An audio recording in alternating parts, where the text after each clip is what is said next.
이사별로 읽어 51번째 시간입니다. 우리 이사야 54장을 통하여 하나님의 영원한 긍휼과 자비에 대해서 홀로 된 여인의 자식에 대해서 변론해 보도록 하겠습니다.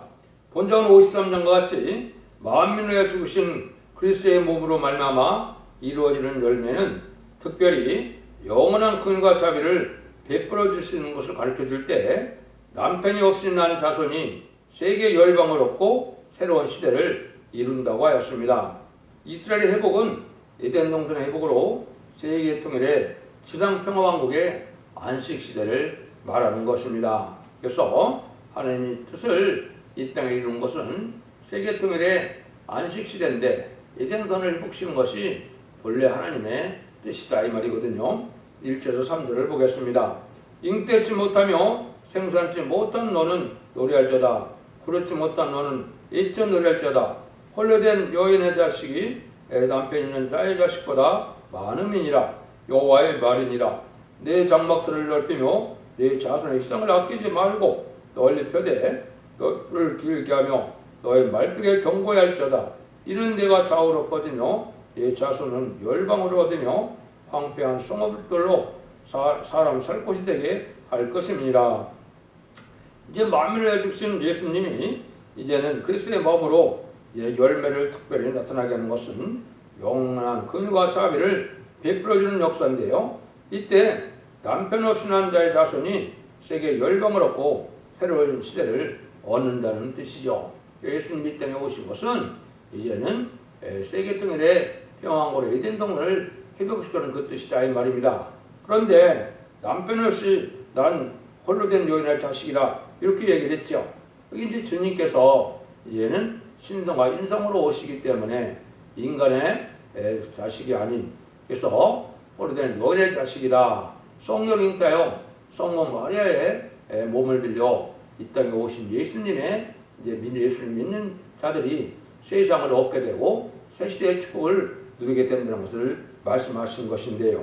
그래서 옛날에 아브라함에게도 그런 얘기를 했죠. 네 씨로 말미암아 이제는 그 복을 받게 된다고 그랬는데 아브라함의 후손으로 다윗의 자손으로 오르신 것이 바로 예수님이 여자의 후손으로 오셨다는 것은 아까 남자가 없이 나는 예수님이기 때문에 여자의 후손이다 이런 말씀을 쓰는 거거든요. 그래서 이것으로 세상을 이제 새로운 그러한 복을 누리게 될 것을 말씀하신 것이죠. 그래서 우리가 이걸 잘 알아야 될 내용 중에 하나가 또 뭐냐면 홀로 된 여인의 자식으로 예수님이 오셨을 때 사도 요한과 예수님의 관계를 잘 생각하셔야 됩니다. 그래서 십자가 밑에서 예수님께서 사도 요한에게는 성모 마리아를 어머니라고 지칭을 하셨고 또 성모 마리아에게는 사도 요한을 아들이라고 했죠.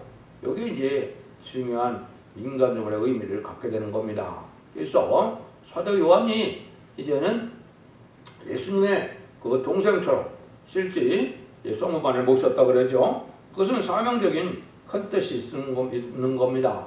그래서 이것은 사도 요한을 통하여 계시록을 이 땅에 전해주고 이 계시록을 통하여 이제는 새시대 축복을 누리게 하는 이러한 일을 하는데 사도 요한의 계통이 이게 큰 사명자가 된다 이 말입니다. 그래서 사도 요한에게 보원하게 되는 이름을 주셨는데 그 사명의 계제자들이 이제는 계시록을 통하여 새로운 천년왕국의 평화시를 이루는 일을 예수님의 못다한 사명을 감당케 할 종이다 이렇게 이제 보시면 되거든요.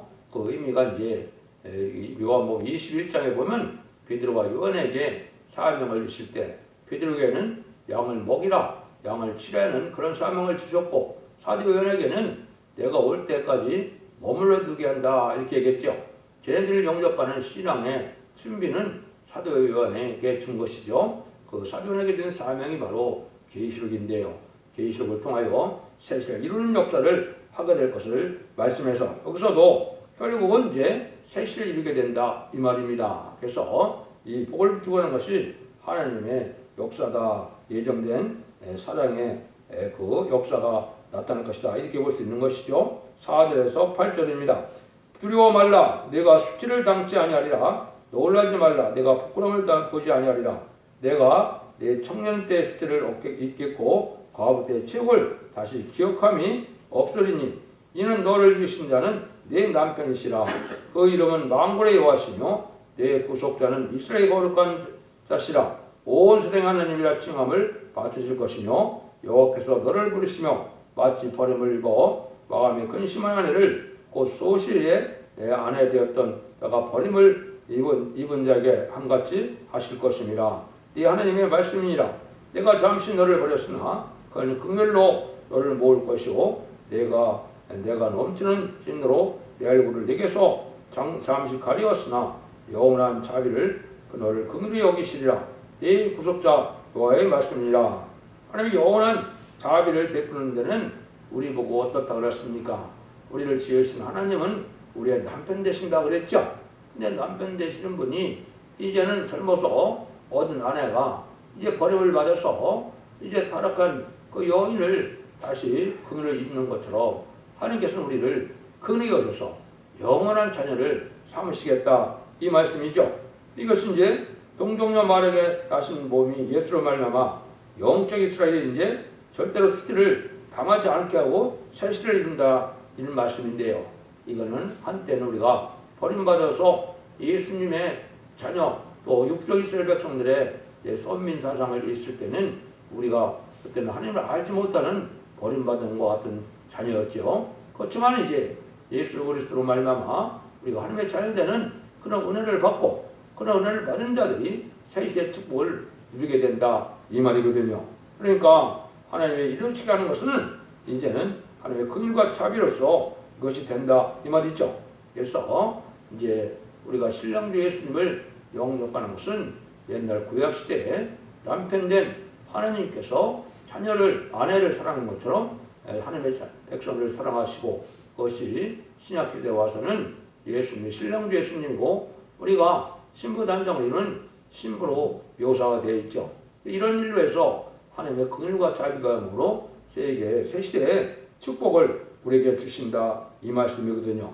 그래서 홀로된 여인의 자식으로 말미암아 예수가 났는데 그 시를 말미암아 새 시대가 이루어져서 본 남편에게 버림받아 또한 같은 이러한 자들이 복을 얻게 되는 것은 하나님의 긍휼과 자비인데 이런 일들을 하신다 이 말이죠.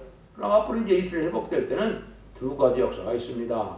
이제는 인마진 10만 4천 명을 일으켜서 새 시대에 지도자 될 자들이 있고 그 다음에는 택한 백성을 회개시키는 역사와 육적 이스라엘 백성들이 또 회개할 기회를 갖게 되거든요. 그것이 스가랴 12장 10절에서 14절인데 2000년 전에 십자가에 못 박혀 죽인 예수님이 우리에게 성경대로 예언대로 오신 메시아였구나.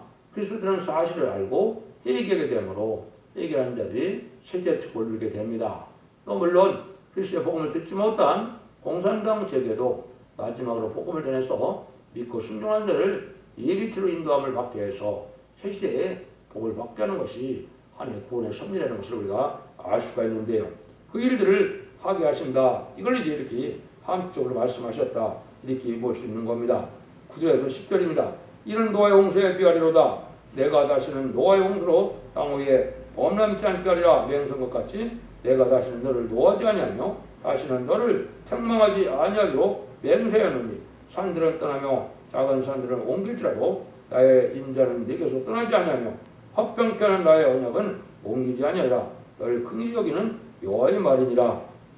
마치 하나님께서는 이런 영원한 언약을 다시 피하지 않는 그러한 약속이 있다 이 말이죠.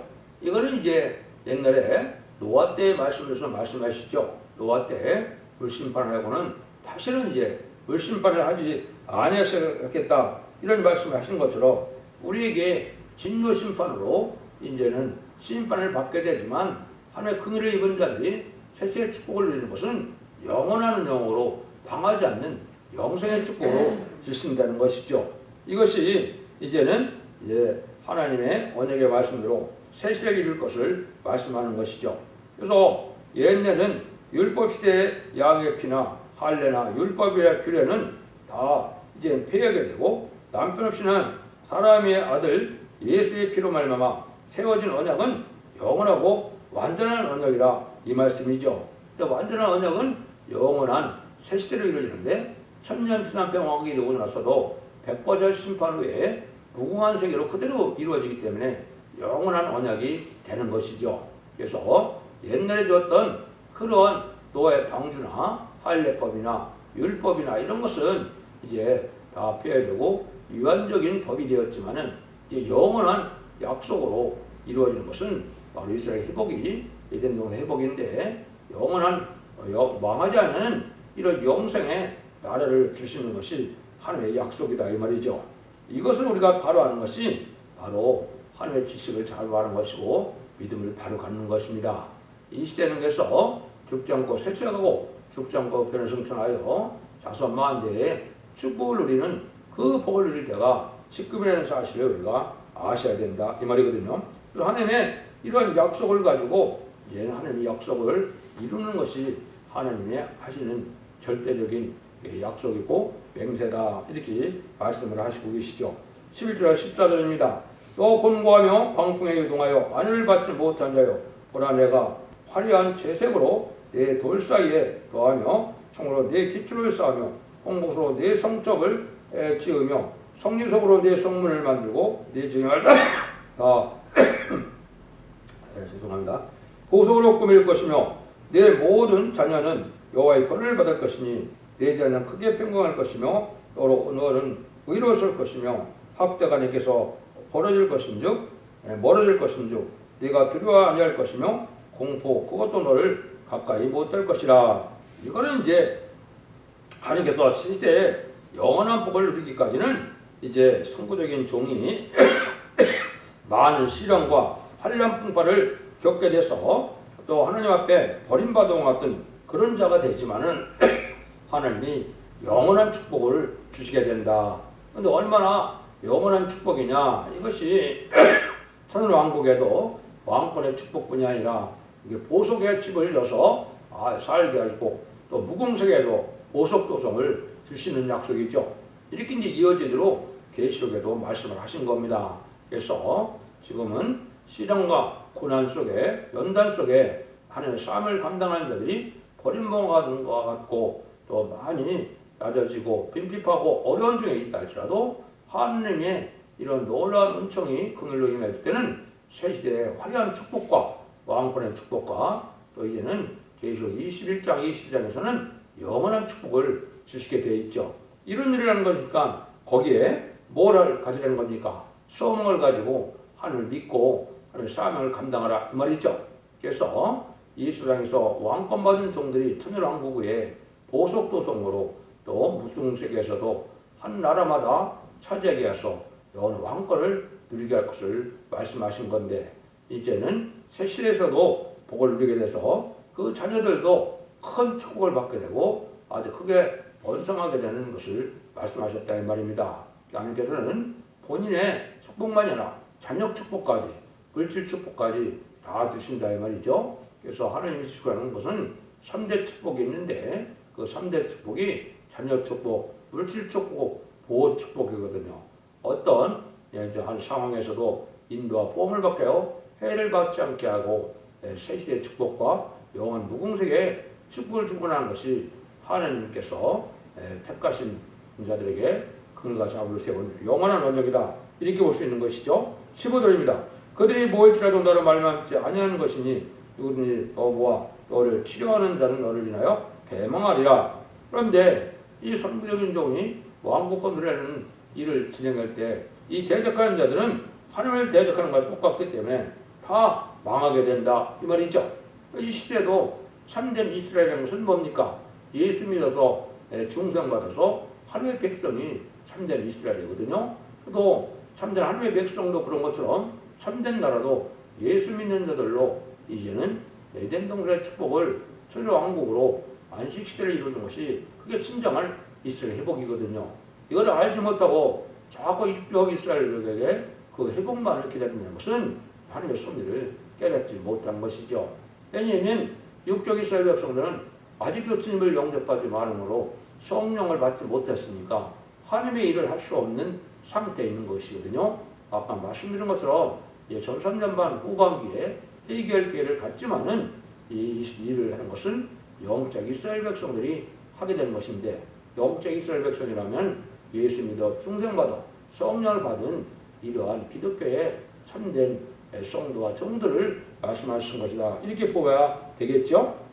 그래서 하나님이 이렇게 선구중에 절대적인 역사를 할 것을 이제 보여주셔서 이사야 60장 15절에도 너를 섬기지 않은 백성과 나라는 파멸하리니 그 백성들은 반드시 진멸되리라. 말씀의 권세로 말씀의 빛으로 마지막 세세의 왕권하는 이 일에는 어느 누구도 대적하는 데는 살아남을 수가 없다는 것이죠. 이거는 진노 하나님의 대행자고 심판 예수님의 대행자처럼 쓰임받는 이건 선구적인 종의 역사를 말씀하신 거거든요. 이거를 이제 통해서 14만 4천 명이 받을 또한 복을 누리게 될 것도 말씀하신 거다. 이렇게 동시에 볼 수 있죠.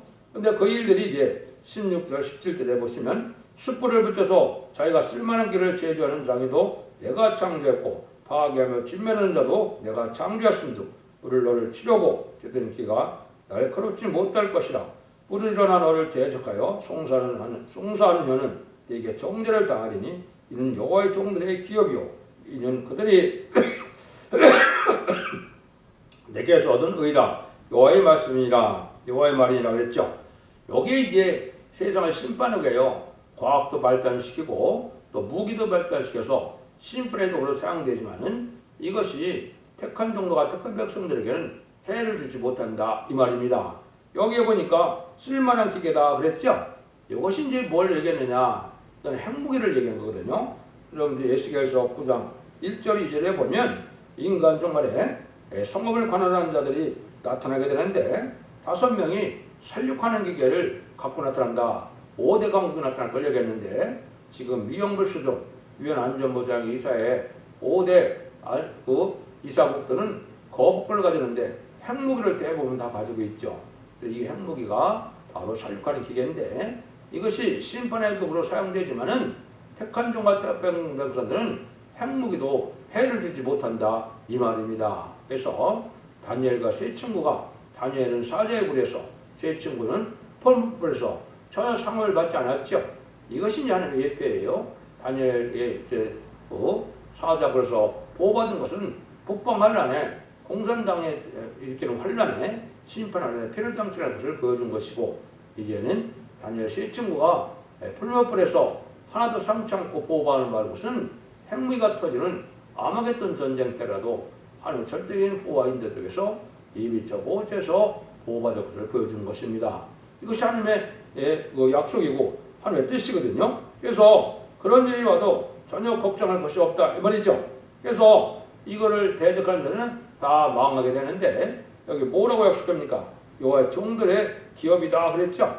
이거는 이제 하나님의 이 삶을 감당하는 자들에게 기업으로 상속권을 받는데 영원한 왕권으로 이 땅을 상속받는 일이 된다 이 말이거든요. 그래서 세상을 심판하고 예전 농을 회복해서 이 택한 종의 사명을 말세 사명자의 삶을 감당한 자들에게 세세 왕권의 축복을 주시는 것이 하나님의 뜻이다. 이것이 임마진 14만 4천 명의 변호 성도가 백마땅 군다에서 이르러 아마겟돈에서 최종 승리함으로 이제는 이 세상을 왕권으로 다스리게 할 때가 올 것을 말씀한 것이죠.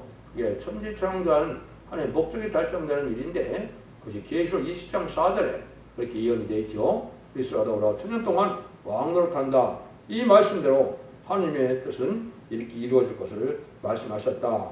그래서 하나님께서는 그리스도의 일을 통하여 이루어지는 역사는 영원히 변치 않는 완전한 언약이 이루어지므로 새 시대가 온다는 것을 가르치는 것입니다. 그래서 이스라엘 백성들에게 진행됐던 법은 한시적으로 진행되고 폐해지는 일이 있었지만은 이게 영적 이스라엘 백성들에게 줄 수 있는 이 세대의 축복은 영원한 축복이다 이 말입니다. 이걸 여러분이 바로 분별해서 알아야 이제 하나님의 구원의 섭리와 구원을 바라는 것이 되고 하나님의 사랑의 변론의 역사로 이제는 마지막 심판 역사도 하나님의 사랑으로 택한 자들에게 복을 주어야 하는 것이라는 것을 알아야 하나님의 사랑의 하나님임을 깨닫게 된다 이 말입니다. 그래서 하나님께서는 이러한 영원한 권과 자비로서 영원한 언약을 이뤄서 완전한 축복을 주고는 것이 하나님의 주고 싶어하는 사랑이 이제는 이루는 것이고 우리 주님께서는 그 사랑을 이루고 나서 이 땅에 적으로 속건제물로 화목제물로 십자가의 주왕목도 참으시고 대하는 기도하셔서 성령을 보내심으로 이제는 참된 이스라엘은 이제 중상받은 기독교인들이 이 땅에 나타나게 되고 그 기독교인들에게 완전한 복락을 주는 것은 세상을 심판하고 난 다음에 에덴 동산의 축복을 영원한 축복을 주는 것이 삶에 살아야 하는 것을 말씀하신 겁니다. 여러분들이 이 진리를 잘 분별해서 이제는 기독교 2000년의 역사가 영원권으로 끝을 맺는 것이 아니고 인간 종만의 완전변화에 나타나는 이제 사랑의 방주, 은혜의 방주, 구원의 방주가 첫대기의 변론인데 이 변론을 듣고 순종하는 자들에게는 심판과 환난 때 이제는 죽지 않고 새 시대 가고 변화성천하여 자손 만대의 영원한 축복을 누린다는 사실을 잘 분별해서 믿으시고 이 복을 누릴 수 있는 복된 종들과 성도님들이 다 되시기를 예수님으로 간절히 축원드립니다. 아멘.